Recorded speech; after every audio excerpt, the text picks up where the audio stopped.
Muito bem, pessoal. Então, hoje a gente conclui essa primeira parte do curso, que é a revisão matemática, né? Nossa terceira aula. E hoje nós vamos falar sobre mais dois operadores, né? O divergente, duas operações, divergente. A gente falou na última aula sobre gradiente de uma função escalar, produz um vetor, né? Então, tem mais duas operações.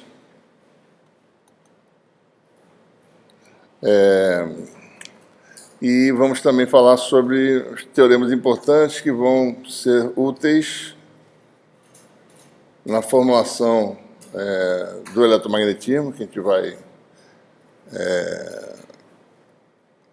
desenvolver, teorema de Gauss e teorema de Stokes, né? E vamos só comentar sobre a conclusão dessa aula, sobre o teorema de Helmholtz.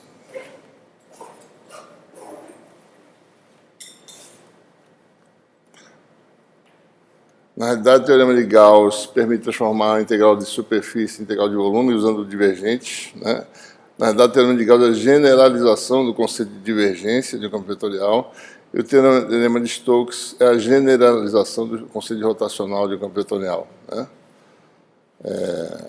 E aí permite você transformar a integral de linha em integral de superfície, né? O de Gauss, superfície em volume.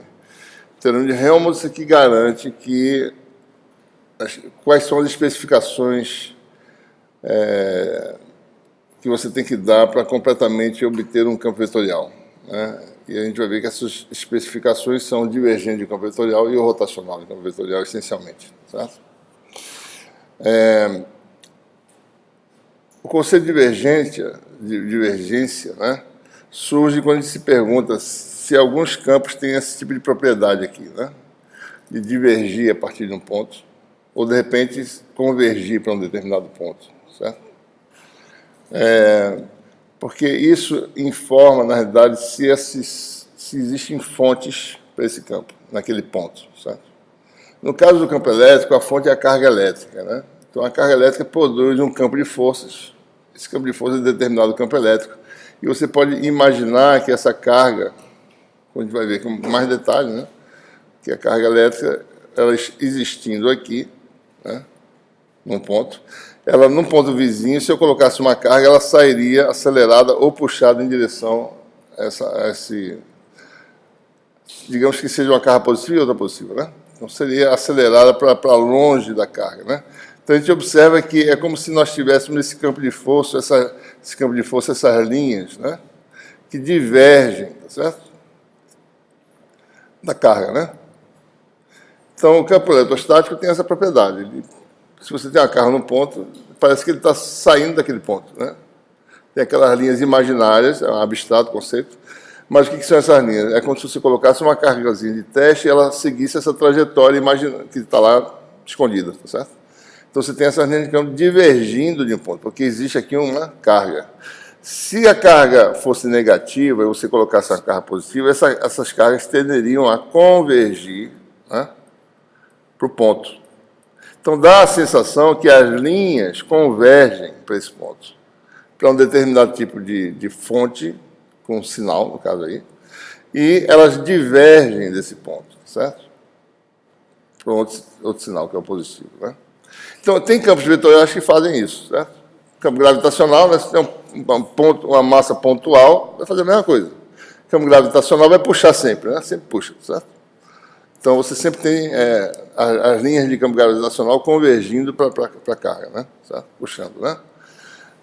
Então, essa é a pergunta. Então, alguns campos vetoriais fazem isso, e a pergunta é, como é que eu descubro se isso aqui, se o campo faz isso, né? Então, em outras palavras, como é que eu detecto essa fonte, certo? Então, se eu detectar pontos do espaço em que existe uma convergência ou uma divergência de linhas, é porque eu estou detectando a fonte desse campo. Esse é o conceito de divergência. Então, divergência é isso, é medir, tá certo? Se existe uma saída líquida de linhas ou uma entrada líquida de linhas para o ponto. Se você tem um valor positivo, existe uma divergência positiva. Se está negativo, que a convergência é uma divergência negativa, tá certo? Então, conceitualmente, a gente define o divergente como a razão do fluxo do campo vetorial, que você quer saber se tem a propriedade, numa superfície fechada em torno do ponto considerado, né? E o volume. Né? Então, você calcula essa integral de linha, esse fluxo, que ele definiu na aula anterior, tá? Divide pelo volume, você tem uma quantidade. Que, se tiver um limite, vai ser o que a gente chama de divergente. Observem a dimensão física dessa operação. Né? Então, observe, divergente de F, por definição, é o limite, e quando o volume tende a zero, do fluxo líquido para fora, quer dizer, meça o fluxo para fora. Se for positivo, dá uma divergência positiva. Se for negativo, porque está tendo convergência. Então, do fluxo do vetor, deixa eu ver só uma coisinha aqui. É d sigma, certo? É o limite de área, né? Sobre o volume, quando esse volume tende a zero. Então, observe que, por definição, primeira observação, divergência é uma operação que fornece uma quantidade escalar, né? Porque tem um produto escalar envolvido. Segunda, qual é a dimensão física do divergente? Né? Falamos agora de campos físicos. Se F tem uma dimensão F, certo? Divergente de F vai ter dimensão que a gente pode olhar pela definição.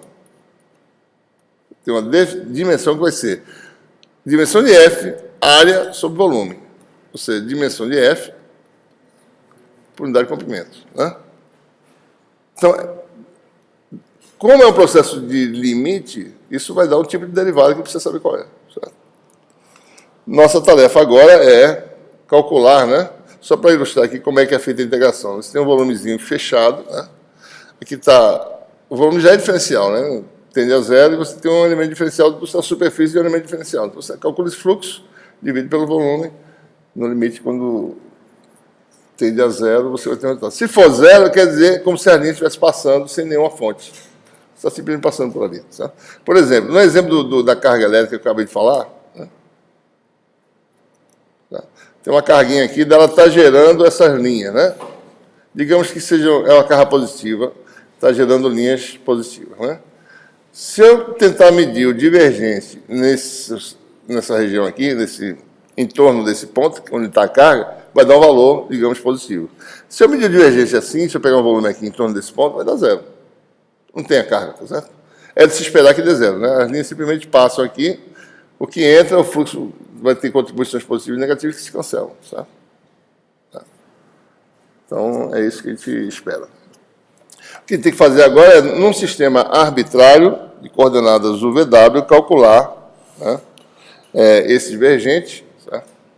Então, suponha que você tem aí um campo vetorial, né? 3 componentes.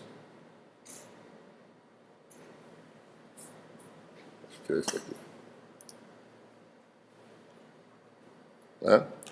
Então, o campo vetorial tem 3 componentes no sistema UVW. Né? Cada componente depende de 3 coordenadas do sistema. Certo? Então, a gente escreve isso aí para o campo vetorial. E o que a gente tem que fazer agora é calcular no sistema de coordenadas curvilíneas qualquer, tá certo? O fluxo, né? Então, nós temos aí essa construção geométrica, certo? Nós temos aí um volume, né, num sistema de coordenadas curvilíneas. Tá? Lembrando mais ou menos como é que é a convenção, você tem o sistema de os versores, né, AU, AV e AW na sequência cíclica.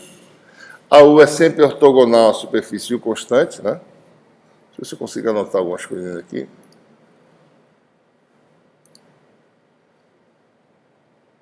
Tá ali. Deixa eu tirar isso aqui. Tá. Então, essa superfície, por exemplo, essa aqui, né, da frente, é a superfície U igual a um K1 qualquer, tá certo? A de trás é parecida com ela, um K um pouquinho diferente, essa superfície de trás, certo? E assim por diante, né? Essa superfície aqui é o AV, né? Esta aqui de cima é V igual a uma constante chamada de K3, tá certo? A de baixo é uma outra superfície. E você tem a daqui da frente, que é a W constante, assim por diante. O que a gente quer fazer é calcular, tá certo? Como a gente tem um sistema cíclico, basta calcular o fluxo através de 2 paredes dessas. Por exemplo, as paredes U constante. Se eu calcular o fluxo do vetor nas paredes U constante, e obter o resultado, eu posso calcular nas outras 4 paredes, nas outras 4 faces desse paralelepípedo, certo? Né? Então, observe, né? Qual é o volume desse paralelepípedo, né? Os comprimentos, lembrem-se, né? Sempre um fator de escala vezes a diferencial da coordenada, né? Então, um comprimento é H1du, o outro é H2dV, o outro é H3dW. Então, o volumezinho que vai aparecer no denominador da gente, chamado ΔV, é H1, H2, H3, né? du, dV, dW, né? Certo? O fluxo nessa parede aqui, certo? É fácil calcular, é simplesmente produto dessa área, mais ou menos, pela componente U do vetor, certo? O que a gente vai fazer é comparar o fluxo nesta parede com o fluxo nessa parede anterior e ver como é que eles diferem, tá certo? Calcular. Porque observe, né? Olhando aqui de lado, mais ou menos, aqui estão as 2 paredes. O fluxo para fora, né, vai ter uma componente aqui, e aqui, quando eu for fazer nessa aqui, eu tenho que fazer menos a outra, certo? Certo. Ora, se o fluxo na superfície intermediária, que é essa aqui, eu chamo isso aqui, certo? Esse fluxo, né? De psi de U0, onde o 0 é a coordenada central, basicamente a coordenada U no centro é o 0, aqui ela vale, a superfície vale U igual a 0 mais du sobre 2, na superfície da frente, atrás vale U igual a 0 menos du sobre 2. E na superfície central é o 0. O que eu vou fazer é calcular o fluxo nessa e deslocar o de uma pequena quantidade para frente e para trás e ver como é que o fluxo varia. Certo? Então, se o fluxo aqui é psi de U0 nessa central, aqui o fluxo vai ser psi com a variação pequena da coordenada U de U0 até mais du sobre 2. Atrás o fluxo vai ser psi de U0 menos du sobre 2. O fluxo para onde? Para o lado de cá, certo? No sentido de AU. Ora, quem é esse fluxo? Vamos calcular aqui. O psi de U0, né? Observe que isso aqui depende de várias coordenadas, mas eu estou falando só de U0, né? Vai ser a componente U do vetor. Quem é a área envolvida aqui? Este comprimento, que está aqui, ó, H3dW, H2dV. Então, a área é H2 e H3 dV/dW. Certo? Então, o fluxo na superfície central, associado à parede U constante, para o lado do sentido de aumento de U. Né? O fluxo para cá, para fora. Se fosse aqui, seria para dentro, no caso de cá, tá certo? Então, vai dar exatamente isso aqui. Então, a pergunta é, quem é o fluxo na parede da frente? Né?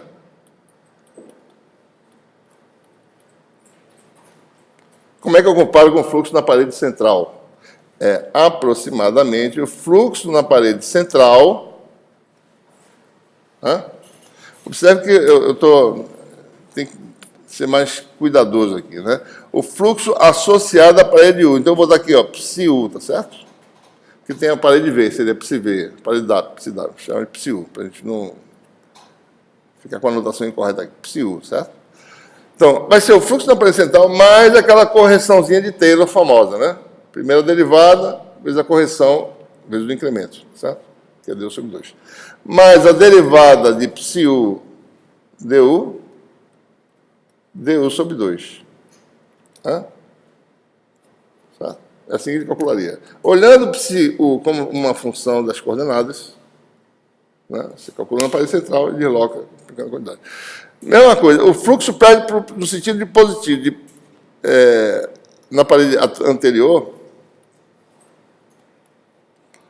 o fluxo para dentro aqui, do lado de cá, é comparado com o fluxo para o lado de cá na parede central, certo? Então, vai ser aproximadamente o fluxo na parede central menos, né? Ou seja, mais d psi-u du vezes o incremento, mas o incremento é menos du sobre 2. Então, dá menos d psi-u du sobre 2. Certo? Então, para mim calcular a contribuição das 2 paredes, dessa e dessa, eu calculo o fluxo psi-u menos o fluxo psi-u do lado de cá. Certo? Por quê? Porque o fluxo que eu calculei está para o lado direito, tem que calcular para o lado esquerdo, é para fora que eu quero. Então, essa contribuição vai dar uma primeira contribuição, por exemplo, psi-u de U0 mais du sobre 2, menos psiu de U0 menos du sobre 2. Isso me dá a contribuição das paredes do constante, ou seja, o fluxo para fora do volume nas paredes do constante é essa subtração aqui. Quando eu faço isso aqui, sai, certo? Dá 2 vezes isso, né? Que vai dar, botar assim, né? du, d psiu, du. E aí, sabendo o fluxo psiu que está dado por isso aqui, a derivada em relação a u é a derivada disso aqui. Porque u, v e w são variáveis independentes. U, v e w, uma não depende da outra, certo? Então, quando eu calcular a derivada disso tudinho, isso aqui sai da derivada, fica a derivada só disso. Então, fica finalmente du com dv e com dw, produto dos 3 diferenciais. Então, isso aqui vai dar du, dv, dw, derivada parcial, porque as coisas dependem de 3 coordenadas, né? H2, H3, FU. Essa é a forma de calcular, certo? O resultado final, né? A contribuição das paredes do constante vai dar isso aí. Bom, e com isso, nos beneficiando do uso do sistema de coordenadas cíclicas, né? Posso fazer permutação cíclica e obter os outros resultados sem fazer mais nada agora. Basta eu permutar, né? Contribuições das paredes V constante, basta fazer a permutação, vai dar DDV aqui, certo? H3, H1, FV. Aqui não muda, né? Mais uma permutação, DDW, H1, H2, FW.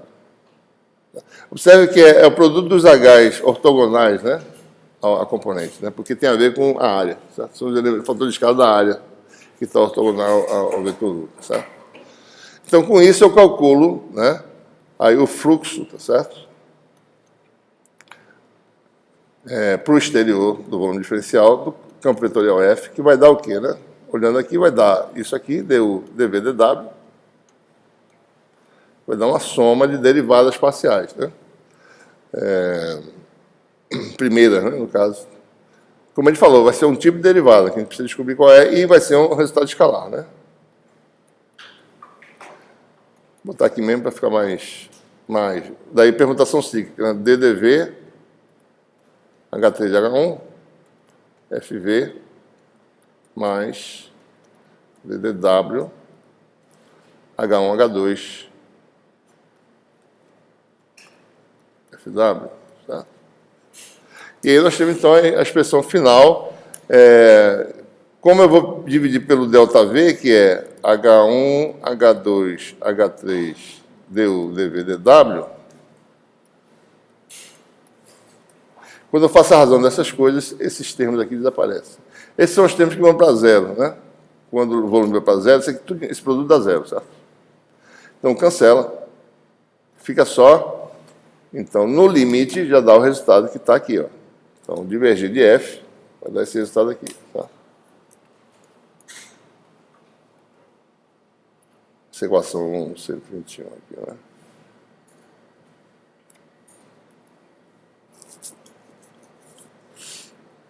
Cabe aqui, ó. Aqui está o resultado, né? Apesar da geometria ser um pouco complexa, é mais ou menos simples de verificar que dá isso aqui, certo? Né? E daí pode calcular em qualquer sistema, nos 3 sistemas de coordenadas que a gente está acostumado, né? Que está utilizando. Se você usar sistema de coordenadas cartesianas, né? Lembrando, em cartesianas, H1 igual a H2, igual a H3, igual a 1, né? E aqui esses H's aqui dá 1, tá certo? Isso aqui sai, né? Aqui vai ficar X, né? No caso, U vira X, V vale Y, W vale Z. Então, você tem uma soma simples de derivadas primeiras por divergente, né? Certo? Se for calcular nos outros sistemas, vai dar algo desse tipo aqui, né? Em cilíndricas, né? Observem que sempre dimensionalmente faz sentido, né? Esse R aqui cancela dimensionalmente, campo vetorial por unidade de comprimento, certo? Campo, isso aqui é comprimento, né? Certo? Comprimento. Então está correta a dimensão, certo? Em esféricas, fica mais complexa a expressão. A gente tem que usar os fatores H, né? Porque, no caso aqui, H1, só para fazer aqui em esféricas, H1 vale 1, H2 vale R, e H3 vale R seno de θ. Né? São os fatores que dão os comprimentos diferenciais nas três direções. Né? Então, aqui, ó, H1, H2 e H3 vai dar aqui, certo? Primeiro termo, R2 seno de θ. Né? H2 e H3, que fica aqui, vai ficar R2 seno de θ. O seno de θ sai da derivada, porque é em relação a R, cancela. Fica R2, FU, que é FR, DR. Tá? E assim por diante, né? Mesma coisa. Daí você tira da derivada que não depende da coordenada e você tem esses resultados aqui, tá certo? Tá? É importante observar que se você olhar o resultado obtido em cartesianas, tá? Dá para visualizar isso como sendo o produto escalar de dois vetores. Um é o vetor cujas componentes são as operações de derivada, ddx, ddy, ddz.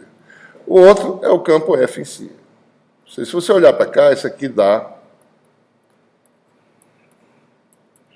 olhando para cá, é o produto do nabla, que é o operador que tem como componentes as derivadas, certo? Com o campo vetorial f. Tá? Então, o nabla vai começar a aparecer em várias operações diferenciais. Né? Essa divergência vai dar o primeiro tipo de atuação do nabla, atuando, tá certo? Como num produto escalar em cima do vetor f. Tá? Ora, se vale em cartesiano é porque vale em qualquer sistema. Não é a particularidade do sistema cartesiano. Certo? Né? Então, em qualquer sistema, o divergente de f vai dar nabla escalar f. Agora, o que a gente tem que observar? Suponha que eu queira mostrar isso nesse sistema de coordenadas ou nesse outro aqui. A gente observa que nos sistemas de coordenadas, né, em outros sistemas, os versores de base são variáveis. Então, o nabla, quem aparecer do lado direito, tem que ser derivado. Né? Então, se, por exemplo, eu pego aqui o divergente, vamos fazer em coordenadas cilíndricas, certo? Só para mostrar aqui o que a gente tem que tomar cuidado. Né? Nabla tem essa expressão. AR, versores sempre do lado esquerdo, viu, pessoal? Você não derivar errado, né? Mais a φ sobre R ddφ mais a Z ddz. E aí você tem F, né?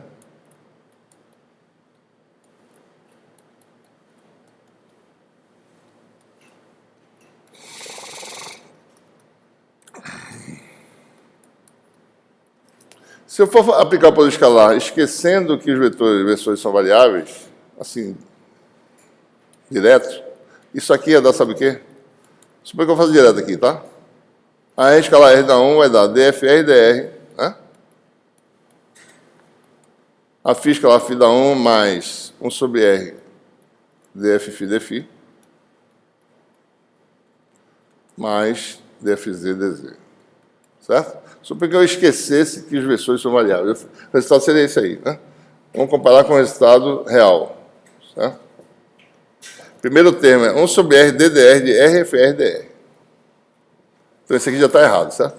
Não é só isso. Esse aqui está certo. Bateu, né? Esse aqui está certo também. Certo? Por que deu errado? Porque eu não derivei os vetores, os versores. Né? Então, agora vamos fazer direitinho, tá certo? Então, o que eu faço? Bom, eu tenho que calcular com mais rigor. Divergente de f vai dar. Bom, eu já sei, né? Os versores de cilindros, no máximo, dependem só de φ. Eu já falei isso na aula anterior. Depende só do azimuth, certo? Eles variam, né? Só com isso aqui. Eles não variam assim, nem variam se eu deslocar R. Só varia se eu rodar φ. Então, derivado em relação a R, eu posso derivar direto o vetor, né? Porque eu não tenho derivada de AR em relação a R. Então, isso aqui vai dar Isso aqui, essa aplicação vai dar dFR/dr. Né? Se eu fizer por escalar desse com esse, vai dar AR escalar a φ que dá zero. Né? Porque eu não tenho derivada de Aφ em relação a R. Então a derivada é só do Fφ. Então fica AR escalar φ dá zero. E aqui também dá AR escalar Z dá zero. Né? Se eu fizer, vamos fazer com o último também, tá certo? Eu sei que ninguém depende de Z. Então aqui diretamente o resultado vai ser zero com esse, e aqui vai dar dFz dZ. Eu tenho que tomar cuidado agora nessa aplicação aqui, certo? Mais a φ sobre R. Estou fazendo pelo escalar, tá? Produto escalar com a derivada em relação a φ, que é a derivada total, no caso. Não, é parcial, desculpe. dφ. Dessa soma de vetores. Só que a derivada em relação a φ disso aqui só é a derivada da componente. Né? dFz, dφ. Daí fica um produto escalar de Aφ com AZ que dá zero. Então fica só, derivada em relação a φ dessa soma aqui. Então é isso que eu tenho que tomar cuidado, tá certo?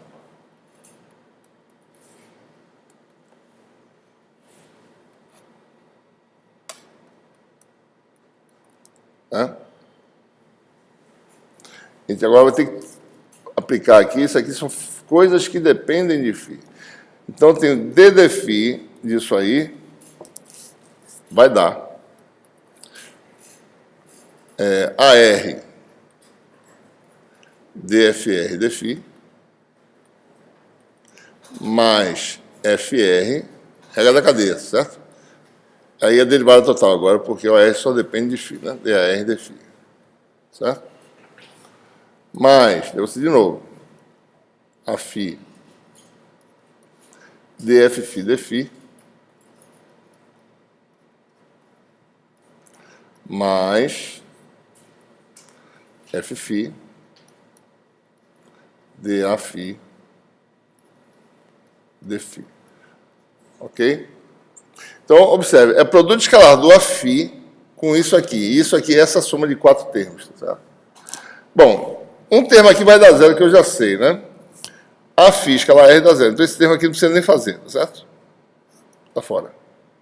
Preciso fazer agora essas derivadas. Esse aqui dá 1, né? Aφ escalar φ dá 1. Então, esse aqui, o produto escalar, vai dar dφ sobre R, certo? Né? Que dá aquele último termo já que a gente tinha, né? dFφ dφ sobre R, esse termo aqui, já aparece. Né? Aφ escalar φ, dFφ dφ sobre R. Então, falta só calcular essas derivadas aqui, ó, porque aí eu preciso saber que vetor vai dar para saber se vai ter um resultado qualquer, certo?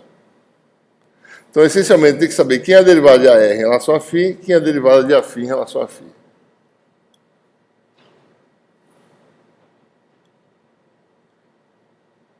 Okay?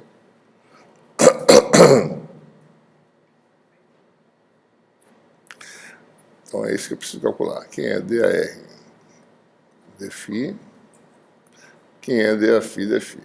Bom, existem duas formas de calcular isso, certo? Uma é expressando a R e a φ em coordenadas cilíndricas, né? E calculando a derivada. Né? Nós já fizemos isso. A R é cosseno φ a x, expressando em coordenadas cartesianas e calculando a derivada. Mais seno φ a y, né? Daí, se eu calcular a derivada, é simplesmente calcular a derivada disso aqui. dAr dφ vai dar, derivada do cosseno dá menos seno, derivada do seno dá cosseno. Se vocês observarem, o Aφ é dado por isso. O Aφ é isso aqui, certo? O Aφ é menos seno φ a x mais cosseno φ a y, né? Ou seja, dAr dφ dá a φ.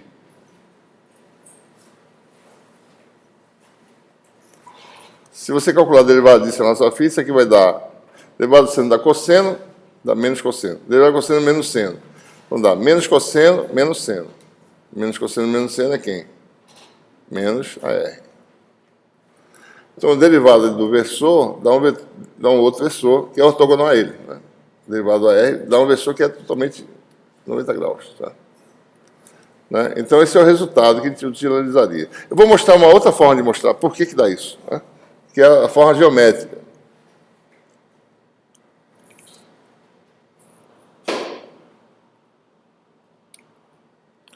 Tem uma construção geométrica aqui que vai ser útil para a gente poder fazer isso. Certo? Por que dá isso, né? Aqui estão os versores, né? Que você quer se perguntar você tem um AR em um dado ponto do espaço, que é esse ponto aqui, né? Aqui está o AR para um determinado φ, certo? Pega o valor de φ e desloca de dφ, o que acontece com a R. Né? Então, a extremidade de AR corre numa circunferência unitária, porque o módulo é 1, um versor. Certo? Então, quando se desloca de dφ, você tem um novo versor AR, né? AR desse argumento novo aqui, φ mais dφ. Então, o que você quer saber? Bom, derivada é a diferença, né? O novo valor menos o valor anterior sobre o incremento que você produziu, certo? Que você gerou, né? Então, o valor novo é esse, o valor anterior é esse. A diferença é esse vetorzinho aqui, DAR, certo? E DAR está no segmento de circunferência de raio 1. Então, DAR é um vetor que tem módulo, que é esse comprimento, que é 1 dφ, e a tangente da trajetória. Nesse ponto, o versor que aponta para cá é o versor Aφ que está aqui, tá certo? Então, DAR dφ, que essa razão vai dar Aφ. Se eu passo para o denominador, né? DAR dφ dá φ. Mesma coisa para o DAφ. Se você calcular o DAφ, dá esse vetor aqui. E DAφ dφ vai dar um vetor que é no sentido de AR, sentido oposto a R, dá menos AR. Então, são esses resultados que a gente obtém, certo? DAR dφ dá Aφ, geometricamente, DAφ dá φ dá menos AR. Tá? Então, se eu colocar aqui, né, esse resultado, onde é que está? Onde é que está, hein? Embaixo, né? Aqui, ó. Então, observe, né? DAφ da φ deu menos AR, DAR dφ deu Aφ. Daí, quando eu vou fazer para o escalar, agora vai dar Aφ escalar AR, né? Dá 0. Aφ escalar Aφ dá 1. Você vai ter aí um termo que é FR sobre R. Aparece, né? Então, aparece aqui DFR dr, aparece DFZ dz, aparece 1 sobre R, que eu já falei antes, né? Que é esse aqui, DF dφ, e aparece um termo adicional que é FR sobre R. É esse termo que dá aquela... Ou seja, você vai ter aqui... Está aqui de lado, né? Você tem a combinação de DFR dr mais FR sobre R. E isso aqui é 1 sobre R... Está acabando a bateria aqui. 1 sobre R, DDR, PR, FR, né? Vamos ver. Aplicando a regra da cadeia, né? Derivado desse vezes esse dá FR sobre R. Derivado de R dá 1. Primeiro termo, né? Mais R sobre R, DFR dr. R sobre R dá 1, dá esse termo aqui. Então, deu certo, né? Ou seja, você, quando aplica o nabla, né, sem usar a definição com os parâmetros H, você tem que realmente aplicar totalmente, né, em todo mundo que tiver à direita da operação diferencial, né? Em qualquer sistema, certo? Nabla, quem tiver à direita, você deriva. E lembrando que o nabla, por isso que eu falo, ó, coloque os versores na definição do nabla do lado esquerdo, porque senão ele vai derivar os próprios versores que o definem, né? Se a gente fizer também esses procedimentos geométricos ou analíticos, né, em esférica, a gente vai descobrir as derivadas dos versores de esféricas. Né? Então, tem aí exercício no final do capítulo, você calcular essas derivadas, certo? Aqui mostra como é que faz, né? DAR é um versor, DAR de θ vai dar a θ, no caso aqui, certo? DAR de φ vai dar seno θ φ e assim por diante. Né? Vocês façam como exercício esses cálculos, certo?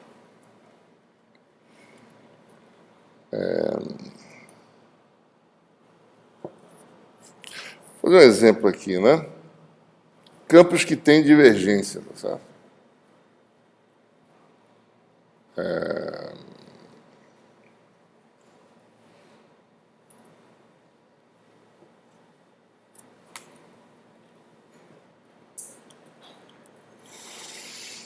Campos que não têm divergência, né? Exemplo.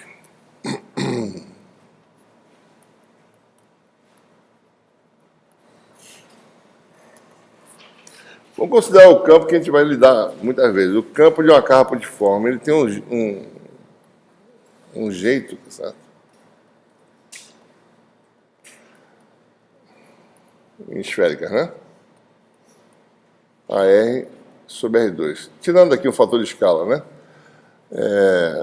Vamos usar um campo vetorial que varia com o inverso quadrado de distância e a radial, né? Então, esse campo enfraquece à medida que você sai da origem. Na origem, ele é infinito. Muito forte. Cada vez mais forte à medida que você se aproxima da origem, né? Bom, quem é o divergente de F num ponto que não seja a origem? Certo? Bom, vou calcular aqui por derivada, tá certo? Sem saber a forma original. Então, vou pegar aqui direto. Vou usar uns resultados conhecidos, você depois verifica, né? Então, esse aqui vai dar AR, né? DDR. É isso aqui, né? Mais a θ sobre R dd θ mais a φ sobre R seno θ dd φ, né? E F é um campo vetorial que só tem uma componente, né? F é igual a FR, né? A R, né?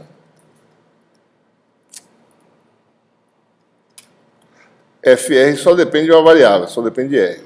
Então, a derivada em relação a R existe, mas as outras não existem, né? Certo? Então, se eu calcular o divergente, vai dar quanto? Mais uma vez, né? O versor só depende de θ e φ, tá? Então, a derivada vai direto em FR, né? Vai dar AR escalar dFR dr AR, que dá a derivada total, né? dFR dr.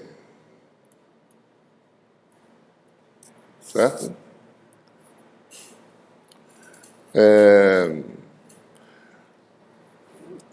Você tem a θ sobre R,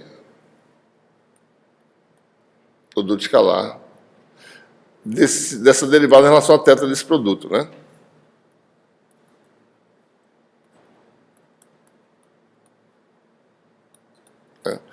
Mais a φ sobre R seno θ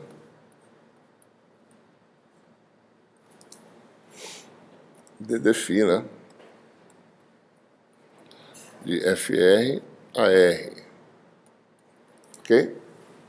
Bom, então observando, né? Como R só depende de R, né? Então você vai dar mais FR sobre R, a θ, produto escalar com DAR dθ. Sem esféricas, tá? Nós não fizemos explicitamente essas derivadas, eu vou só usar o resultado. Tá? Mais a φ sobre R seno θ dd φ desse produto. Bom, FR não depende de φ, então sai, tá certo? Bota aqui FR aqui, né? DAR dφ, produto escalar, né? Essas derivadas, eu vou só colocar o resultado. Isso aqui dá, né, se calcular, vai dar a θ. Isso aqui dá seno de θ φ. Pela mesma lógica, tá? dr de θ é aquele vetorzinho que está tangente à circunferência de raio 1. Então, a derivada em relação a θ é o vetor ortogonal, que é o aθ, né? Direto. E por que tem um seno θ aqui? Porque o DAR dφ ele corre na circunferência de raio 1 seno θ. Então, esse aqui é o raio da circunferência que aparece aqui. Se aqui é 1, aqui é o raio da circunferência que é seno θ. Tá? Basta ver lá geometricamente como é que faz. Tá? Então, esse aqui vai dar 1, isso aqui vai dar cancela, né? Isso aqui tudinho, certo? Vai dar, com isso, né? Mais isso, vai dar 1 também. Então, dá FR sobre R mais FR sobre R, né? Dá 2FR sobre R. Então, divergente de F.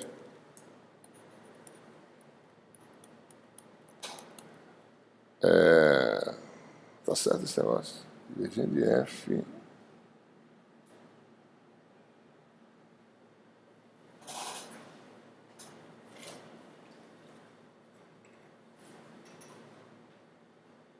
Acho que esqueci alguma coisa. Deixa eu ver. Bom, acho que não, né? Tá certa a conta, né? Tô achando estranho. 2FR sobre R. Faz sentido, né? 2FR sobre mais DFR DR, né? Acho que tá certo. Mais DFR DR, né? Olha, quem é FR? FR é 1 sobre R2, né? Que o vetor F é 1 sobre R2 AR, a componente é 1 sobre R2. Então, isso aqui vai dar 2 sobre R3, derivada de F em relação a R dá, de R2, aliás, né? Menos 2 sobre R3, né? Menos 2 sobre R3 sobre R dá menos 2... Isso aqui está errado, né? Isso aqui é 1 sobre R... Está faltando alguma coisa. Não, tem uma coisa errada. DFRD. DR, desculpe. Isso aqui é DFRDR. Então, essa derivada aqui dá menos 2 sobre R3. Isso aqui vai dar menos 2 sobre R3. Quanto é que dá isso? 0. Divergente de F dá 0. Só tem um lugar em que essa regra não é verdadeira. Onde é que seria? Em qualquer lugar em que R é diferente de 0. E se R for 0? Quem é o divergente? Tá. Aí tem um problema, né? R é muito intenso, como é que dá esse resultado aqui? Né? Bom, vamos perguntar de outra forma, né? Então, observe, divergente de F é 0. Qualquer que seja R maior que 0, certo? Saiu da origem, divergente de F dá 0. Não tem nada de errado aqui nesse cálculo, certo? Só tem um problema. Se eu calculasse em torno da origem, o resultado não daria 0. Porque se desse 0, quer dizer que não tem esse ponto, tá certo? Que gera essa linha de campo, né? Então, a gente só poderia entender isso se a gente lidasse com funções de densidade do tipo função delta, né? É como se a densidade associada a essa fonte fosse uma densidade assim, né? 0, 0, 0, de repente super acentuada, depois 0 de novo. Tá? E densidades desse tipo têm essas propriedades interessantes, né? Elas têm integrais não nulas, mas o valor da função é infinito na origem e 0 no resto. Certo? Então, como é que a gente descobre essa propriedade? Se tem um pouquinho de divergência em torno da origem, o que eu faço? Calculo o fluxo em torno da origem, certo? E vejo se tem um valor não nulo. Daí eu descubro se tem divergência, certo? Eu tenho certeza que se eu calcular fora da origem, se eu rodear qualquer pontinho e calcular o fluxo, vai dar 0. Mas na origem não deve dar 0, certo? Isso aqui vai dar o quê? D sigma, pega uma esferazinha de raio pequeno, certo? Raio R, né? Calcula o fluxo. Isso aqui vai dar integral. Isso aqui vai dar R2 d ômega AR. O campo vetorial é AR sobre R2. Quanto é que dá esse produto escalar? AR com R dá 1, vai dar R2 cancela, vai dar d ômega. Então, o fluxo vai dar integral de 0 a 4π de d ômega, que dá quanto? 4π. Certo? Então, o que acontece? O fluxo é finito, o volume é 0. No limite de quando tende a 0. Limite, a definição original, do fluxo do vetor, em torno da origem especificamente. Certo? Quando o volume tende a 0, vai dar um número muito grande. Certo? Não tem problema. Certo? Ou seja, o divergente ele é ele é como é que se diz? Ele é nulo, tá certo? E, em torno da origem, ele é não nulo. Não importa se é muito grande ou não, tá certo? Esse processo. Mas o que importa é que existe um fluxozinho que é 4π. Certo? Então, eu detecto essa existência de um ponto lá que está gerando linha. Né? Existe um fluxo saindo lá. Certo? Ok? Então, tem certas idealizações que a gente vai lidar no curso, que são essas cargas putiformes, né? Que essa idealização. Uma carga que tem um valor não nulo, por exemplo, uma carga Q. Certo? Tem um ponto de carga, né? Essa idealização matemática. Tem um valor não nulo que ocupa um volume que é zero. Qual é a densidade dessa carga? Vou chamar de ΔQ. Né? ΔQ vale Q, e o volume que ela ocupa é zero. É ΔQ, ΔV, que dá quanto? Tem infinito. Uma densidade infinita. Então, cargas putiformes, que são essas fontes que a gente vai lidar, tem essa propriedade. Você observa, tenta detectar, não tem nada. De repente, desaparece de novo. Então, lá naquele ponto tem aquela coisa super concentrada, certo? Depois zero. Então, esse tipo de densidade, que densidade que faz esse tipo de propriedade? Que é muito grande num ponto e zero no resto. São delta. Tá? Ok? Para a gente não lidar com funções delta, a gente lida com essas situações. A gente sabe que o divergente é zero e em torno do ponto dá diferença de zero. Certo? A gente não vai lidar com funções delta. Só vai saber que, bom, a densidade de uma carga putiforme é muito grande. Não importa quão grande seja. Importa que, se eu integrar em torno do volume, o valor da densidade dá a carga. Só isso. Tá? E é claro que, na realidade, essa idealização não existe. A carga tem um volumezinho, pega um elétron, né? Tem uma esferinha lá, um tamanhozinho, tá certo? Ocupa um volume. Então, calcula esse volume, calcula a carga, você tem uma densidade finita. Mas, para facilitar a manipulação matemática, é mais fácil dizer que o volume é zero. Tá? Porque ela não ocupa espaço. Então, é mais fácil. Tá? Então, para a gente observar bem esses conceitos, né, de divergência. Tá? Segunda propriedade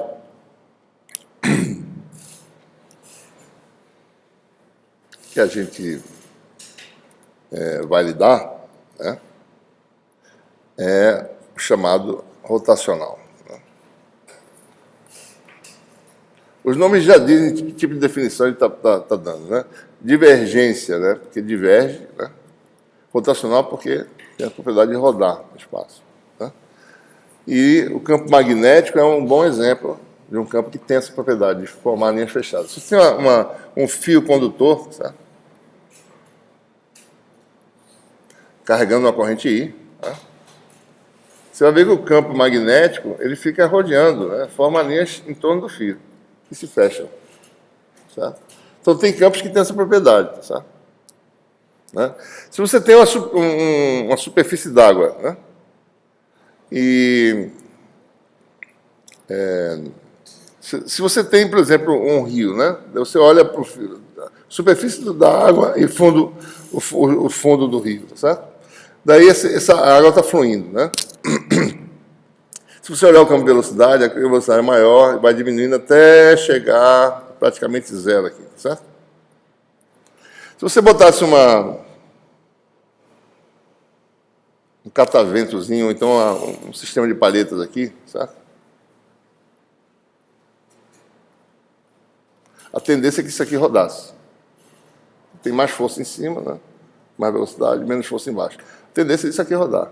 Então, o campo de velocidade tem essa propriedade de, né, se você for olhar, tem mais contribuição para um lado do que para o outro. Então, se você calculasse a circulação desse campo vetorial, ou seja, qual é a integral de linha fechada no caminho fechado, daria não nulo. Se você pega o campo magnético e calcular aqui a circulação dele, vai dar um valor não nulo. O campo de velocidade aqui, nesse exemplo, ou o campo magnético aqui, tem essa propriedade, tem um tipo de rotacionalidade, sabe, de rodar, né? Então, é essa propriedade que a gente quer, ou seja, o rotacional vem exatamente para nos permitir detectar essa propriedade, se um campo tem essa habilidade de rodar. Né? Então, olhando aí,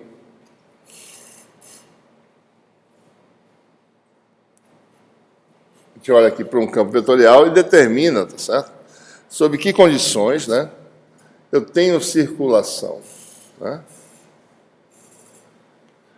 É claro que, mais uma vez, eu posso fazer um processo limite, tá? Que, bom, calcular a circulação é multiplicar o campo por uma dimensão, né? Então, se eu dividir por uma dimensão ao quadrado, eu tenho, de novo, campo por unidade de comprimento. Então, se eu calcular no processo limite circulação do campo por unidade de área, eu vou ter o que a gente chama de rotacional do vetor. Então, observe que agora, né, o rotacional é uma propriedade vetorial. Considere um plano, né? Eu calculo a integral de linha nessa superfície, nesse caminho que limita a superfície sigma, para uma dada direção e sentido desse versor aí, né? Bom, se eu quisesse calcular, bom, associado, então isso aqui é associado à regra da mão direita, né? Essa circulação associada a esse versor. Para uma outra situação, eu teria uma área ortogonal, certo? Agora, no caso, né? A um segundo versor, certo? A J, né? Daí tem outra propriedade, é uma rotacional, teria algum resultado associado a essa circulação ortogonal, a essa área, né? Que define o versor J, então, segunda componente. Então, a rotacional, já por definição, né? Depende de como é que eu estou, em que sentido do espaço. Né, para onde eu estou circulando. Sempre tem uma área ortogonal nesse sentido do espaço. Então, se você tem aí, então, o campo vetorial F, caminho C, observe a convenção, né? O caminho C sempre rodeia a área de forma que ela esteja à esquerda. Né? Regra da mão direita. Então, faz isso aqui, né? Ou seja, roda, né? E define o sentido que você está com o sentido polegar. Então, por definição, calcula a circulação de F nesse caminho fechado, divide por unidade de área, no limite isso vai dar o rotacional de um vetor, né? Por definição, mais uma vez, limite de quando a área tende a zero, da circulação do campo vetorial dessa área, né? Isso aqui está mais ou menos errado, isso aqui é uma componente, deixa eu só melhorar aqui um pouquinho, peraí.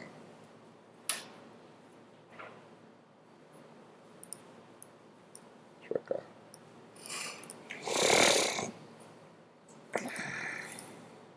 Então, a componente I, que eu estou calculando aqui, uma componente, né? Componente I. Então, a projeção, isso é um vetor, certo? Projeção na direção I é uma componente, por escalar. Por definição, é o limite. E quando essa área, né? Essa área está associada, né? Esse aqui é um delta sigma I, porque é associada a esse sentido do AI, né? É ortogonal ao versor AI. Delta sigma I do fluxo, do fluxo da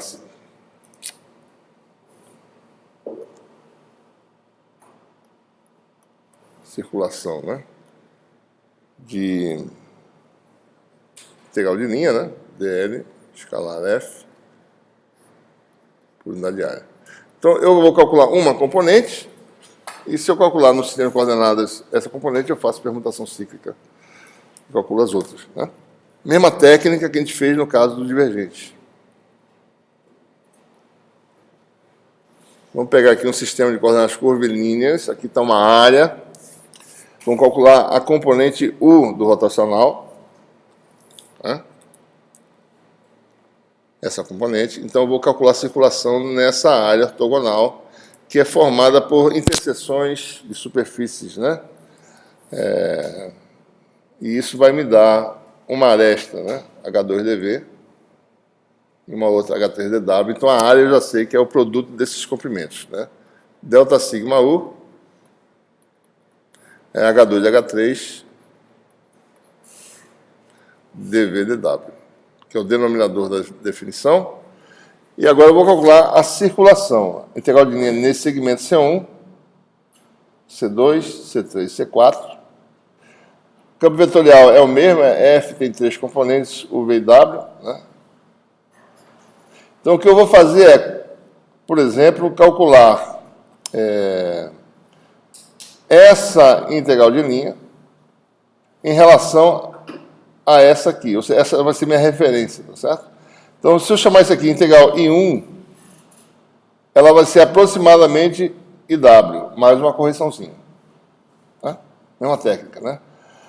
A integral de trás, certo? Que é essa I3, ou mais precisamente, a integral de linha para cá, que eu vou chamar de menos I3 vou chamar para cá, tá certo? Vou chamar essa aqui de menos I3, é aproximadamente IW mais uma correção. Então, vamos ver como é que seria isso. Né? A integral I1 é aproximadamente IW, né? Mas, lembrando, né? Você está no centro, né? Você varia a coordenada V de uma metade da variação, né? Variação total dV, aqui dá a metade aproximadamente. Então, mais DIW, mais dV sobre 2. dV sobre 2. DIW, dV. Né? Mesma coisa aqui, certo? Essa integral para cá, né? Porque eu estou calculando em relação a essa. Menos I3 é para o lado esquerdo, menos I3 para o lado direito. Vai ser IW.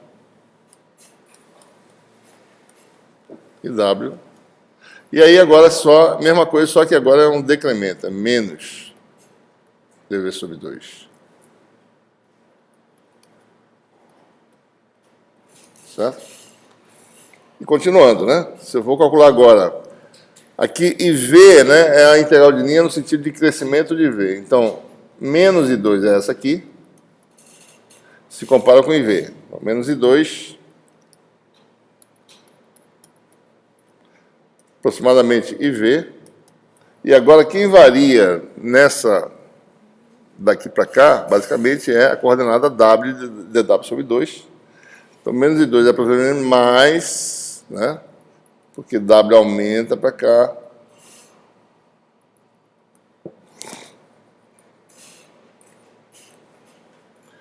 D e V. Observe que são derivadas cruzadas, né? dV, dW, né? Finalmente, I4, que é essa integral para cá, vai dar IV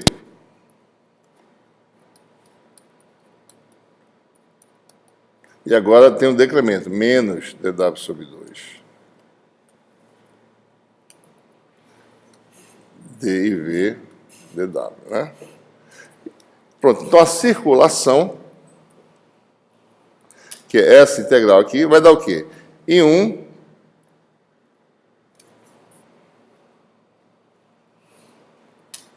vai dar I1,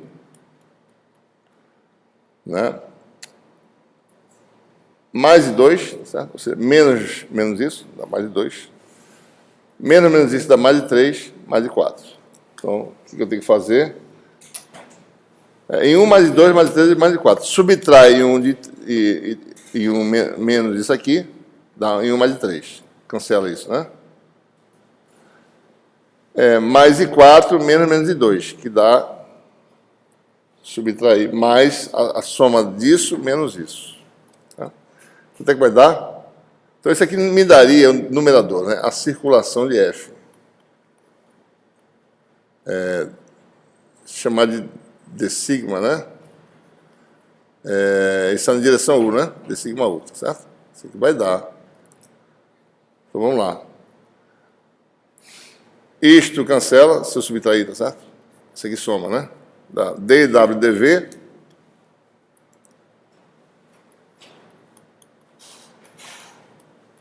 mais I4 menos I2. Mais I4 menos I2. Isso aqui cancela.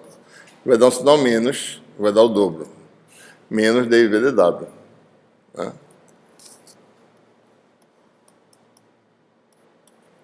É a diferença de derivadas cruzadas, certo?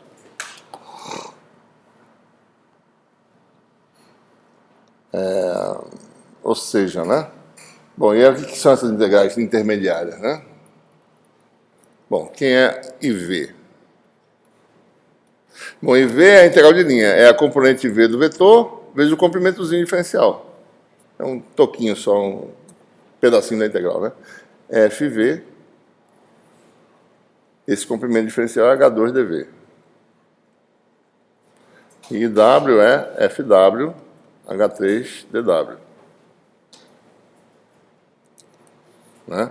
Daí, quando eu faço a derivada de d e v dw, este elemento aqui é independente, ele sai da derivada, só fica derivado disso aqui, certo?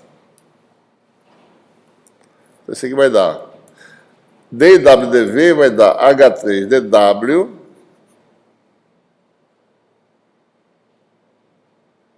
Está faltando alguma coisa, né? Eu esqueci de alguma coisa aqui. Deixa eu ver aqui. Está faltando coisa aqui.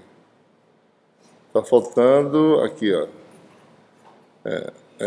dw vezes dv, que eu esqueci. Certo? dv dw vezes dw, que eu esqueci também. Esqueci aqui dos fatores aqui. Né? IW é H3 DW FW. Então, o DW sai, fica DV DW, DDV, H3 FW, né? Aí fica, dá para saber fácil o outro. Né? Aqui também, DW vem um DV que vem daqui de dentro, menos DV DW de novo. D e V dw vai dar D dw e V aparece o segmento 2, certo? Então, observe, né? Vou dividir pela área. H2, H3, dV dw. Então, os elementos que tendem a zero no limite são esses aqui, certo? Vai cancelar. Aliás, esse aqui, ó. Esse aqui, né? Então, tem um valor limite, né? Que seria 1 sobre H2 e H3, essa combinação de derivadas, que vai dar esse resultado aqui, né? Onde é que está?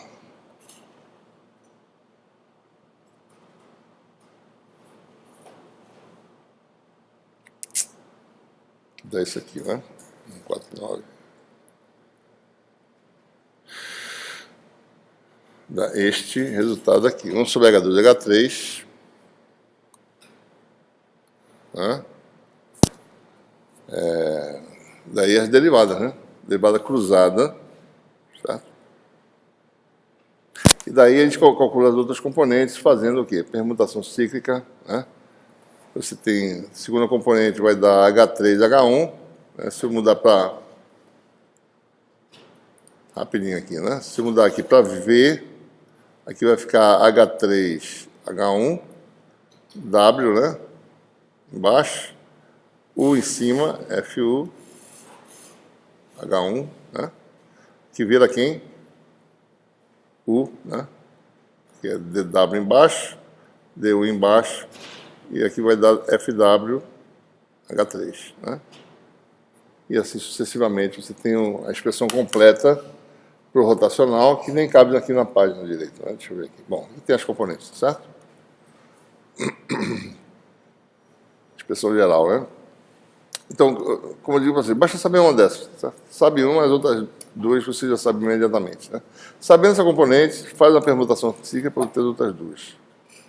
Tá? E mais uma vez a gente observa, né? Aquela que a gente falou. De novo, o nabla vai aparecer na história. Tá? Se você olhar em cartesianas, né?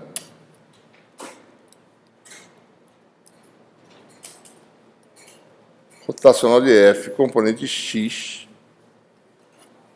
né? H iguais a 1, tá certo? Então você tem aí, ó, dFz dy menos dFy, né? dz.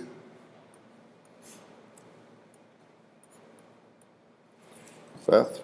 Então, a componente x então, o rotacional de f, né? Eu teria isso, né? A componente x seria a parte que tem a componente x seria isso vezes a x, né? Mas daí faz a permutação cíclica, né? Então, se vocês forem observar, isso aqui nada mais é do que rotacional, que é nabla produto vetorial com f, componente x. Por quê? Porque aparece a componente y do nabla, ddy, com a componente z do vetor, fz. Tá? E menos quem? Componente z do nabla, que é ddz, componente y do vetor, que é fy. Então, você vai ver que dá exatamente, né, em cartesianas, né, o rotacional do vetor nada mais é que, mais uma vez, o nabla aparecendo, né, permitindo você usar compactamente essa notação, certo? Então, divergente, né, é ponto.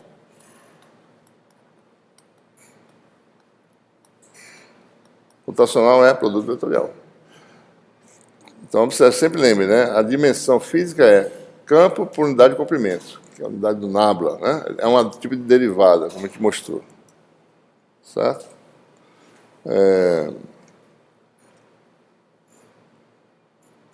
E mais uma vez, né, para eu calcular usando isso aqui de direito, né, eu tenho que derivar todo mundo que tiver direita. Né? As expressões são grandes, certo? Vou mostrar algumas aqui, só para ilustração. Né? Cartesianas, ó. Essas expressões são simples expressões porque são derivadas apenas das componentes, né? E os fatores H são unitários. Tá? Mas aí começa a ficar mais complicadinho, certo? Engraçado, tá com essa letra diferente aqui, né? Estranho. Bom, daí tem essas combinações que você só pode mostrar realmente se você aplicar o nabla, calculando as derivadas do versores e assim por diante, tá certo?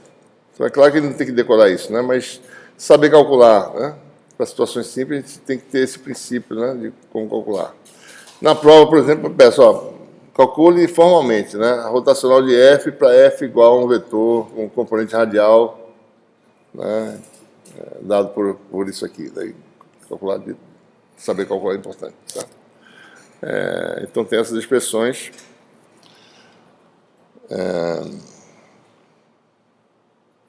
Bom, a título só de informação, né, tem uma segunda definição importante para o rotacional, que ilustra a dualidade entre divergência e rotacional, né?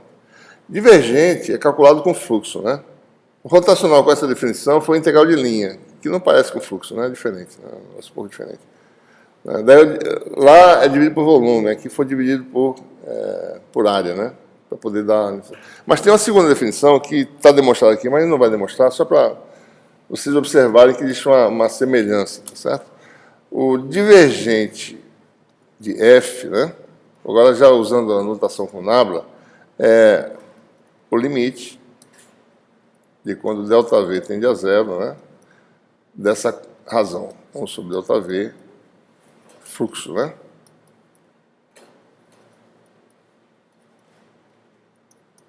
Certo? Isso foi definido não. Eu defini o rotacional como circulação por unidade de área numa dada componente. Tem uma segunda definição que é vetorial completamente, certo? Que é idêntica a essa aqui. Só é mudar onde tem ponto, botar o x, certo? Então, a rotacional de F é o limite quando ΔV tende a zero, 1 sobre ΔV. Daí aqui não é fluxo, não, é integral desse tipo de coisa, desse vetorial F. Tá? Uma segunda forma de definir o rotacional. Tá? Isso aqui dá a mesma coisa, o mesmo resultado.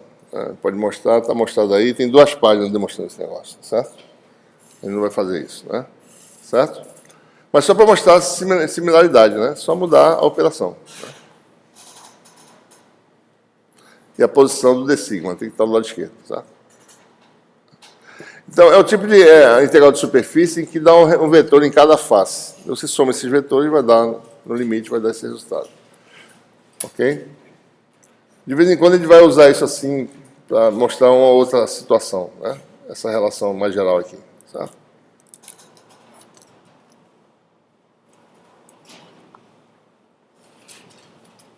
Bom, é claro que agora eu vou ter situações, certo, em que eu vou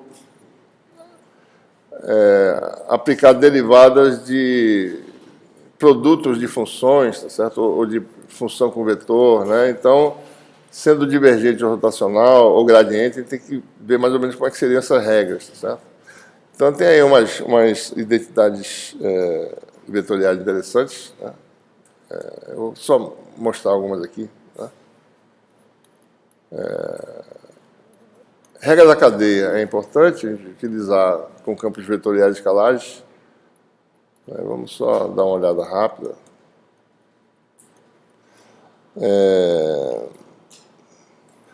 Tem aí uma regra da cadeia para o divergente. Antes para o gradiente, né? O gradiente acho que não há dificuldade, né? Vou botar assim, regras da cadeia. Gradiente, né? Se você fizer o produto de duas funções, né? Você pode calcular o gradiente do produto, né? Certo? Isso aqui não é difícil mostrar, que isso aqui vai dar f gradiente de g, né? Mais g gradiente de f. Certo? Não é um problema em mostrar isso, né? Okay. Que cada componente gradiente é uma derivada, né? Então você decompõe o vetor e faz a regra da cadeia que a gente já conhece e recompõe, vai dar de volta essa receitinha aí, certo? Bom, e com divergente, né? Como é que é a história?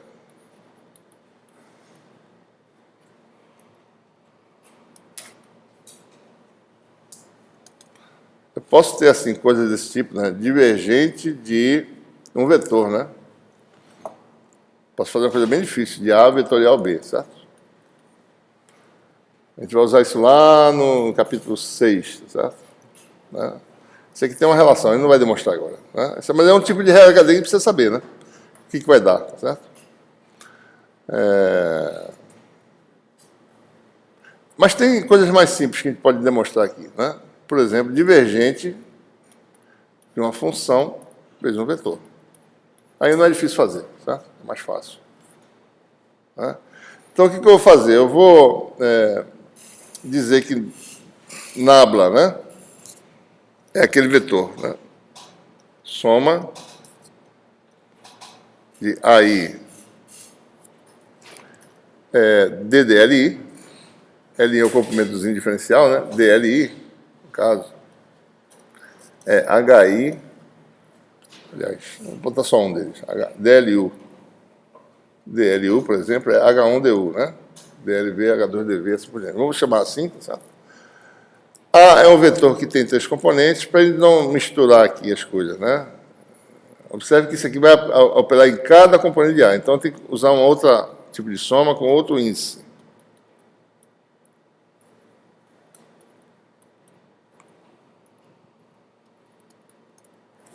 Daí eu vou aplicar agora nabla aplicado em F vezes A, então vai dar... Vamos esquecer esses sinais aqui, a gente está lembrando, está somando de I igual a 1 até 3, J de 1 até 3. Então aqui vai dar, excluindo o símbolo da soma, isso aqui daria AI. Vou chamar isso aqui da componente I do nabla, fica ainda mais fácil, tá certo? Nabla I, né? Aplicado, produto escalar, né? Com a J.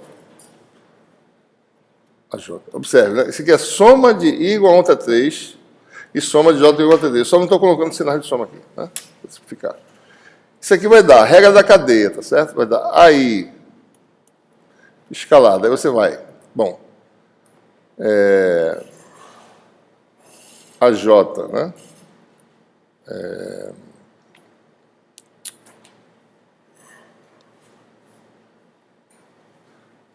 Nabla I de AJ, né? Mais AJ, AJ, né? Nabla I do AJzinho, versor, certo? Ok? Então, a regra da cadeia, AJ sai, isso aqui é a derivada tradicional, né? Então, a regra da cadeia é normal. AJ sai, derivada da componente J do vetor A. Daí o AJ, como ele sai, fica derivada desse versorzinho AJ aqui. Né? Então, observe, isso aqui vai dar, permutando aqui, vai dar AJ, produto escalar, AJ, né? Produto escalar com AI, nabla I, aplicado a AJ, certo? Mais AJ,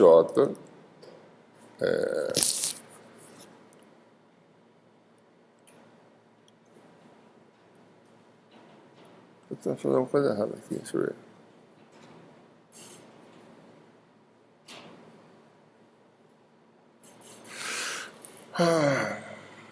Escalar. Não, está faltando uma coisa aqui, né? O que é isso? Cadê a função F? Por isso que eu estou achando estranho esse negócio aqui. Peraí. Volta, apaga tudinho. Apaguem aí, tá certo? Está tudo errado aqui. Deixa eu fazer de novo aqui, peraí. Fazer direitinho aqui, que ficou meio confuso esse negócio, né? Não é isso aqui não, né? Isso aqui tem que fazer direito. Certo? Cadê a função F, né? É F. Faltou o F aqui. F, né? AJ. Não é para fazer isso que eu fiz, não, tá certo? Então, eu vou fazer regra da cadeia. Isso aqui é um elemento, isso aqui é outro, tá certo? Fica mais fácil. Isso aqui vai dar...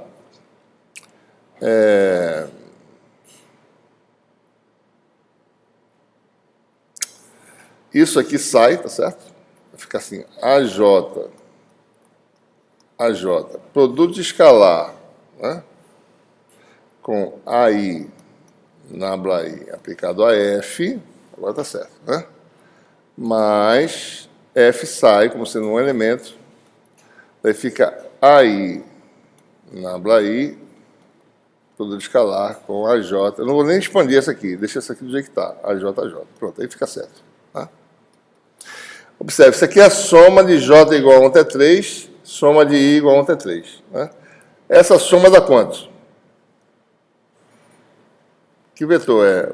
A1 mais A2 mais A3, A3 vai dar quem? A, certo? Aí, nabla I, a soma de I igual a 1 até 3 vai dar nabla, produto escalar, com gradiente de F, né? Nabla aplicada a F, mais F. Isso aqui é aqui, nabla, isso aqui é A. Eu estou lembrando a vocês que isso não está implícito, que tem uma soma aí por trás, certo?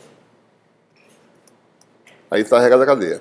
Gradiente, aliás, divergente de uma função vezes um vetor, dá essa regra da cadeia aqui. A escalar gradiente da função mais F divergente, F vezes divergente do vetor. A gente pode fazer uma para rotacional também, certo? Isso tem que ter cuidado quando permutar aqui. Né? Então, isso aqui tudo é verdade, se eu botar um X aqui. Né? Só que nesse momento que eu troquei de posição, o produto vetorial não comuda, vai ficar menos aqui. Aqui vai ficar X. Certo? Isso aqui permanece válido, eu não mudei de posição. Né? Então, vai dar a mesma coisa, vai dar menos A vetorial gradiente mais F rotacional. O único detalhe é aquela permutação que muda de sinal. Né? Então, são as regras de cadeias assim, simples, né? Para o rotacional. A gente vai ter também aplicações repetidas do gradiente, do nabla, né, que geram equações diferenciais que a gente usa no curso, equações diferenciais de segunda ordem, né? Daí tem aí o Laplaciano. Vou passar aqui rápido, certo? Né? Então, observe, né? Ele vai só indicar aqui. Se você tem uma função, você tem um gradiente, né? A definição do gradiente, né? Derivado em relação ao comprimento diferencial que está aqui, ó. E o versor, AV, comprimento diferencial que está aqui. Isso me gera um vetor de 3 componentes. Se eu agora calculo o divergente disso, tem uma segunda operação, né? Uma segunda aplicação do nabla. Isso me gerou um vetor, daí eu venho aqui agora e calculo o divergente disso. Isso me gerou uma operação dupla que dá um escalar da função, né? E usando a definição FU, né? Certo? Componente U do divergente, né? Isso aqui é FU, certo? Esse H1, né? O FU, na realidade, é isso aqui, ó. FU é esse componente, né? Então, observe, né? Uma parte do divergência é H2, H3, FU. Então, é DDU disso, certo? Então, H2, H3, FU vai ser H2, H3 sobre H1, né? E FU tem essa componente DF, DU. Então, por isso que aparece aqui DDU de H2, H3 sobre H1, DFU, DU, mais DDV e assim por diante. Certo? Então, essa é a operação dupla do Nabla, quando atua no gradiente, que a gente chama de Laplaciano, né?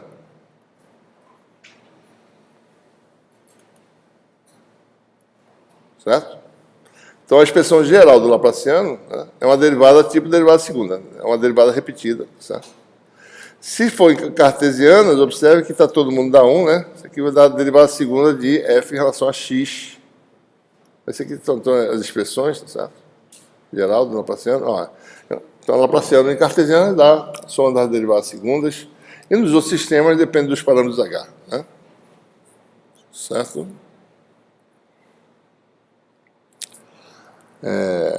Fica cada vez mais complexo, né?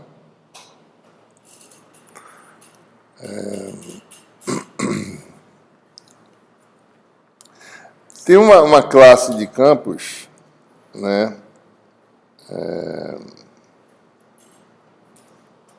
chamado de campos irrotacionais. Tá? Como o nome está dizendo, né, campos irrotacionais são campos que têm rotacional zero. Tá? Então, certos campos têm essas propriedades. Certo? Por exemplo,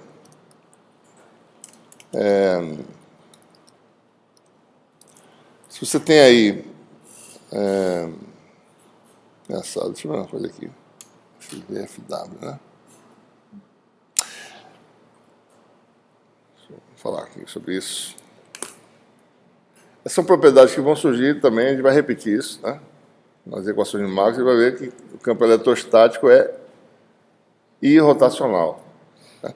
Então, qualquer campo vetorial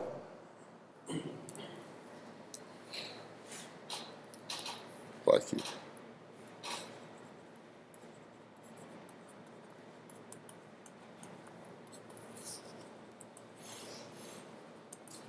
Se você mostrar que um campo vetorial ele pode ser sempre escrito como gradiente de um escalar, né?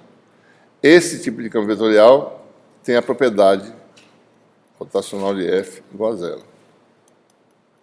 Certo? Né? Faz mais ou menos sentido, né? Observe que é como se fosse o produto vetorial do Nabla com ele mesmo, né? Se você imaginar que vetores colineares têm rotação, produto vetorial zero, né? É de se esperar que isso aqui dê zero. Certo? Isso é mais uma operação repetida do Nabla, né? Mas isso é uma propriedade importante. O campo que vem originado do gradiente de um escalar, ele é irrotacional. Tá? Isso não é difícil mostrar, né? Por exemplo, né? Se você tem aí, vamos calcular aí, tá certo?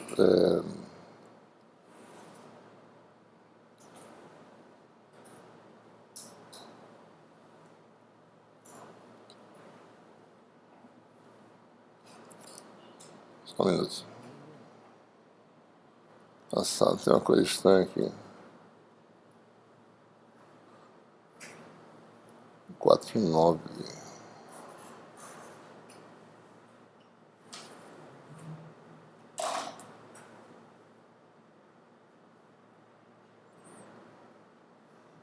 Só um minutinho. Deixa eu ver só qual é o problema aqui dessa equação aqui. Aqui é um 4, 9. Ah, tá. Então, basta mostrar que isso se aplica para uma dada componente, né? Tá? Então, por exemplo, se você tem aí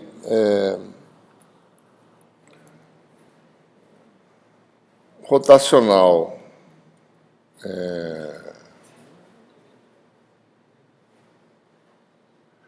chamar de G, né? Chamar de G igual a gradiente... Aliás, desculpe. Já não. Se eu calcular isso aqui, uma componente desse rotacional igual a zero, e fizer a permutação cíclica, resolve, né? Então, se eu calcular a componente U, né? Calcular isso aqui na direção U, certo? Então, AU, escalar isso aqui vai dar, né? Então, só lembrando, né? Vai dar 1 sobre H2, H3. Só lembrando aqui a definição, né? VW. Então vai dar DDV de H3FW menos DDW, né? De H2FV, certo? Daí eu venho aqui, calculo aqui a componente FW, né? Bom, F é gradiente de F, né? Então, FW é 1 sobre H3, né? DF DW, não é isso? Né? É o gradiente, né? Componente W, a derivada em relação ao comprimento da direção 3, que é H3DW, e o FV é 1 sobre H2 DF DV. Eu jogo isso aqui dentro, né? Vou jogar aqui. Vai dar H3 cancela, vai ficar DDV de DDW, né? Então, D2 DV DW de F, né? Menos. E aqui vai dar H2 com H2 cancela, vai ficar D2 F DW DV, né? Essas derivadas para funções normais, né? Convencionais que a gente lida, físicas. Isso aqui permuta, eu posso trocar a derivada, né? Então, isso aqui vai dar o quê? Zero, né? Resultado. Certo? A derivada segunda, independente da ordem, né? Dá zero a subtração. Então, você tem, então, a componente U do rotacional do gradiente dá zero. Então, serve para qualquer componente. Permutação cíclica, né? Então, mostra aqui, rotacional do gradiente de uma função é zero. Então, todo vetor que for obtido do gradiente de um escalar é irrotacional. Propriedade importante, tá? Se esquecer disso, lembre-se que tem aqui, ó, produto vetorial do Nabla com ele mesmo, aqui aparecendo, né? Então deve dar zero, certo? Então, campos assim são chamados campos irrotacionais. Campo eletrostático eu vou mostrar que ele é obtido do gradiente do potencial escalar. Potencial em volts, tá? Dá o campo elétrico, em volts por metro, tá? Então, ele vai mostrar, bom, se o campo elétrico é obtido do gradiente do potencial, ele é irrotacional. Ele não faz isso, tá? Campo eletrostático, viu, pessoal? Eletrodinâmico já é outra história. Ele não é obtido do gradiente de uma função escalar. O campo variando no tempo, certo? Só o estático. Outro grupo de campos, outra classe de campos, são os campos solenoidais.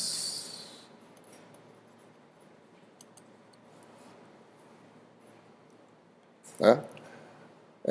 Todo campo que é obtido do gradiente do rotacional de um outro campo é um campo dessa categoria, rotacional de F. Né? O que esses campos têm de propriedade? Bom, todo campo que você mostrar que tem essa propriedade é porque tem divergência nula. Ou seja, a identidade é divergente do rotacional de F é igual a zero, qualquer que seja F. Então, se você conseguir mostrar, certo? Que um vetor é obtido do rotacional de outro, esse vetor é solenoidal. Solenoidal por quê? Né? Ele é um campo que não começa e nem termina em nenhum ponto de espaço. Ele não faz isso. Se ele não faz isso, é porque ele faz isso aqui. Ele forma linhas fechadas. Ele não tem início nem fim, então ele tem que fazer isso. Tá? Não tem jeito. Então, o campo solenoidal é esse que tem a habilidade de formar linhas fechadas. Nem começa nem termina. Né? A prova é a mesma coisa. A gente pega a expressão geral. Né?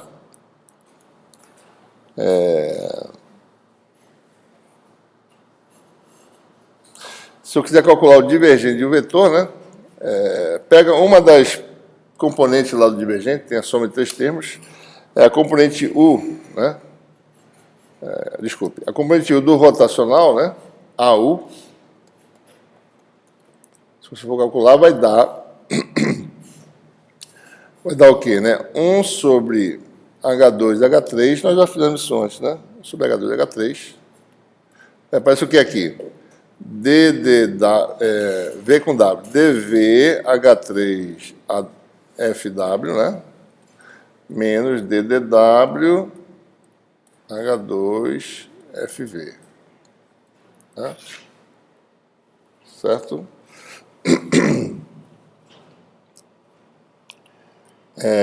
Daí eu vou calcular o rotacional disso, né? O divergente disso. Então, o divergente de A, né? Tem uma parte lá que depende só do AU, tá certo? Que é... Certo aqui? DDU... Tem um termo lá que é DDU, né? Que envolve essa componente, DDU. Certo?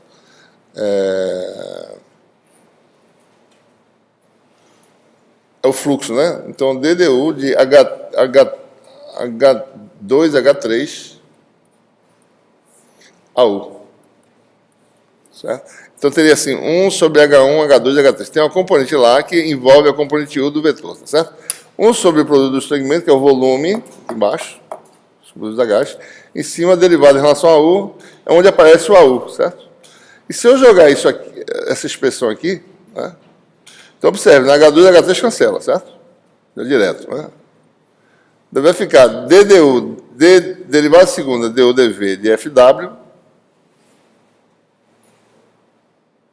certo aqui.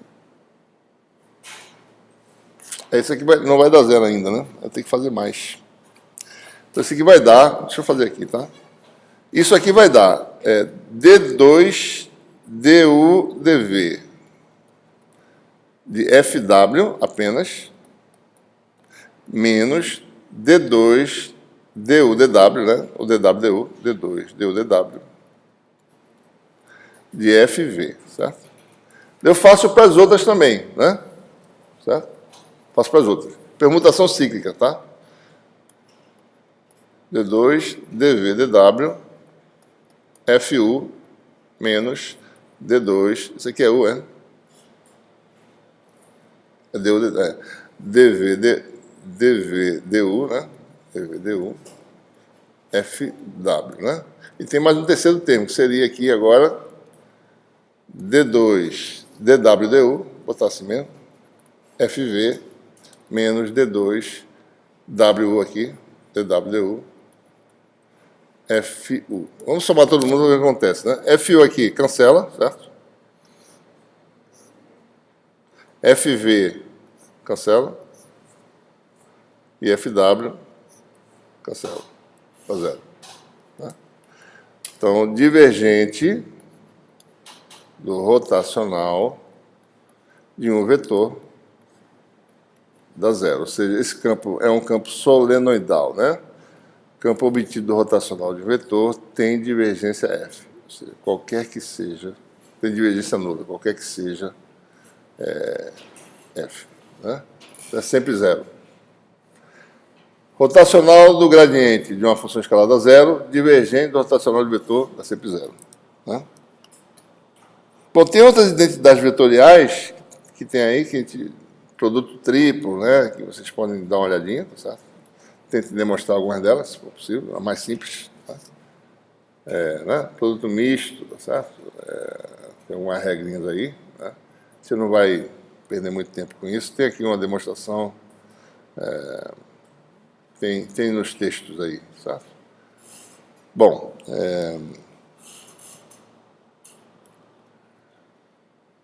para a gente concluir essa aula, né, eu vou só enunciar os teoremas sem demonstrar muito, fazer mais qualitativamente, tá certo? Na verdade, os teoremas são consequência direta dessas definições de divergência rotacional. Né? Primeira definição é o divergente de um vetor. Né? O que você faz? Você calcula o fluxo que sai de uma superfície fechada, né? Chama esse fluxo de dψ. Por que dψ? Porque é um volumezinho diferencial. Né? Uma superfície que limita o volume diferencial. Então, tem um fluxo que sai que é dψ. E o volume é dV. Então, se você quisesse calcular, né? Pega um volumezinho fechado, certo? ΔV. E diz que o fluxo que sai é Δψ. Então, o divergente, né, seria, no limite, Δψ ΔV, né? É isso que a gente fez, na realidade. Calcula o fluxo líquido dividido por volume. Isso aqui dá uma diferencial, D psi dV.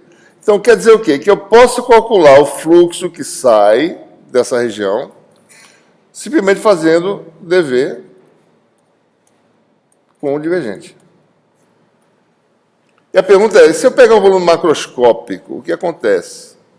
E sair subdividido em volumes diferenciais, né?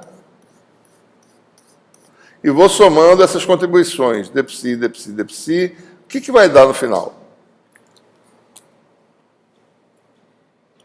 Então, a gente vai generalizar uma coisa que é microscópica, que é a definição do divergente, para uma relação integral, certo? Que vai envolver o divergente. Esse é o teorema de Gauss, certo? Então, se você pega uma superfície fechada, subdivide em volumes e soma essas definições, né? Em cada volumezinho, delta psi no iésimo volume, né? Olhando aqui. É o divergente mais ou menos no centro, né? Vezes delta VI. É A, né, que eu estou usando? Eu acho que é A, certo? No centro do volume, daí eu somo isso aqui, N volumezinhos desse, qual é o resultado, né? Bom, do lado de cá, no limite, vai dar integral de volume. Tá?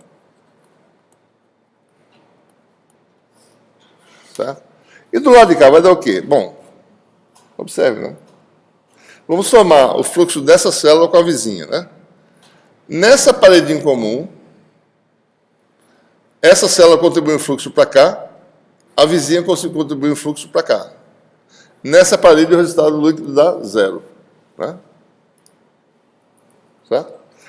Ou seja, as paredes de contato, todas elas internas, dá contribuição nula. Só vai sobrar a parede externa. Na parede externa, vai ter uma contribuição que não cancela, certo? Então, só resulta o fluxo através dessa parede externa para o exterior. Então, o resultado da soma dos microfluxos produz cancelamento nas paredes de contato e produz um resultado que é o fluxo para fora da superfície macroscópica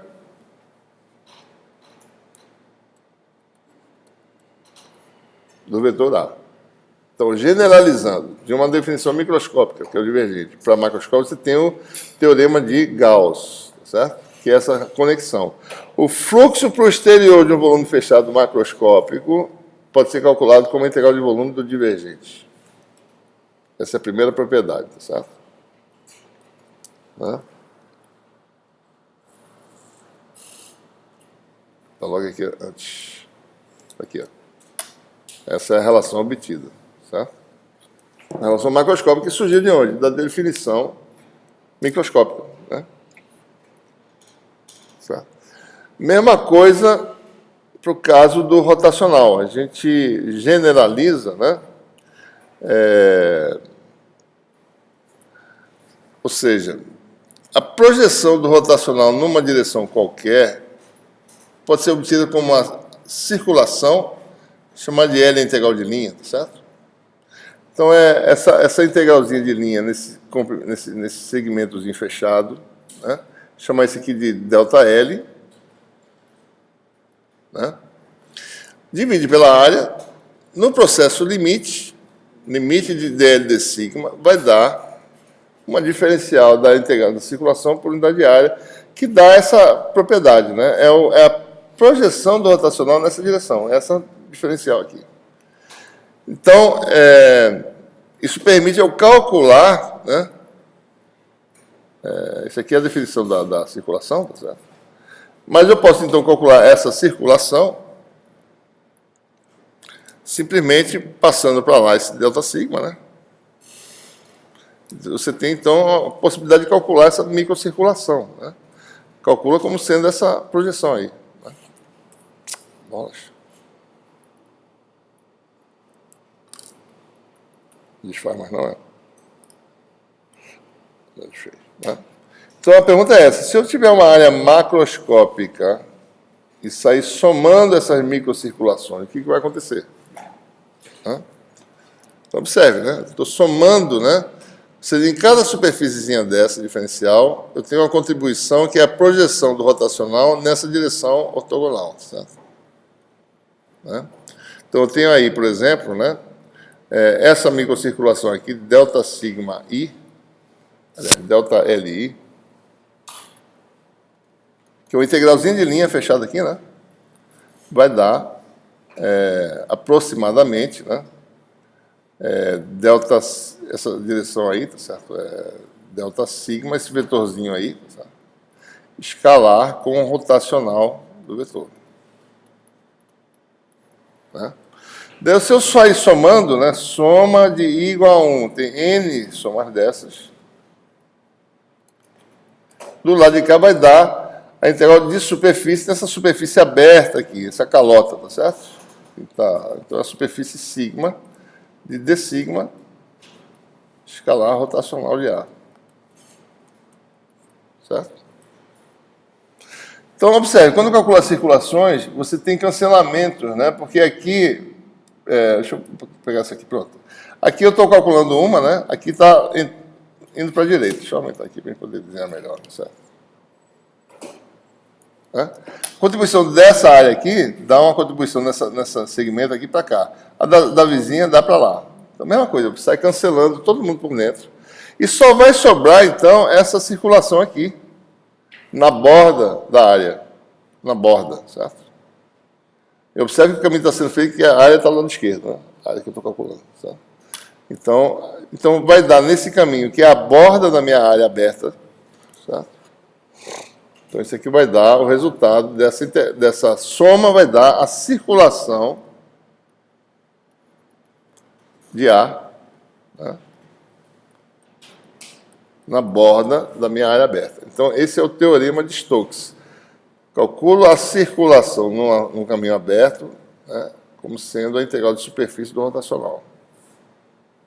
Né? Então, permite eu fazer essas coisas, né? Ok?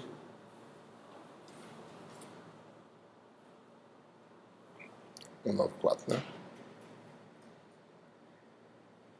Atrás, aqui, acho, bem aqui.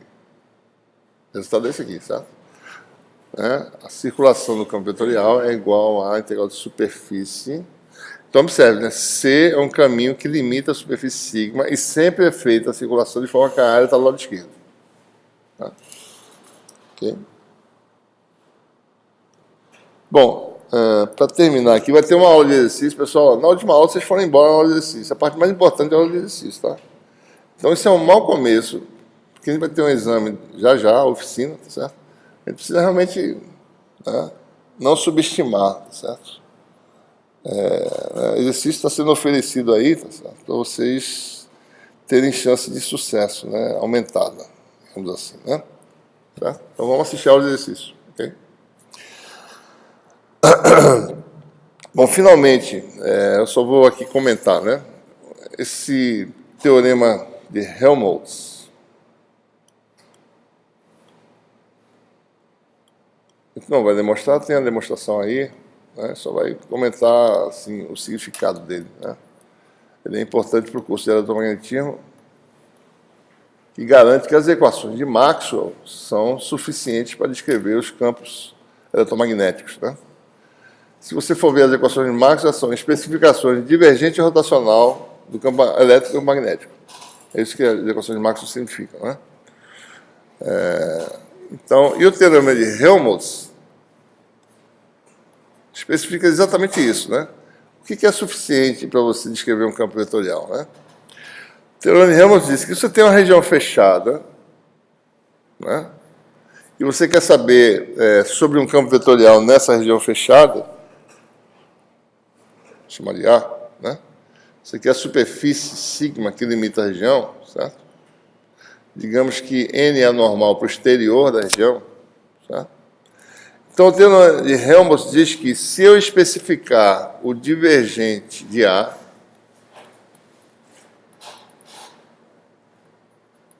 ou seja, se eu conhecer essa função em todos os pontos do volume, certo? Essa função que é o divergente de A é F. Então, eu conheço essa função F de YZ, todos os pontos do volume. E se eu conhecer o rotacional de A em todos os pontos do volume, né, eu conheço completamente o campo. É claro que se eu fizer isso, eu conheço a média de constante. Porque se eu botar aqui uma constante, a divergência dá zero, e o rotacional dá zero, certo? Então, mais uma especificação para completamente especificar o campo. Seria a componente normal do campo na superfície que limita o volume.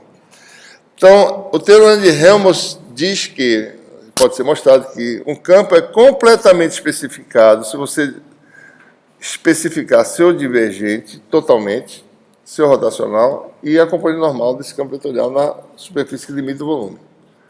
Fazendo isso, não importa o que aconteça do lado de fora, mas o seu campo aqui dentro está totalmente especificado.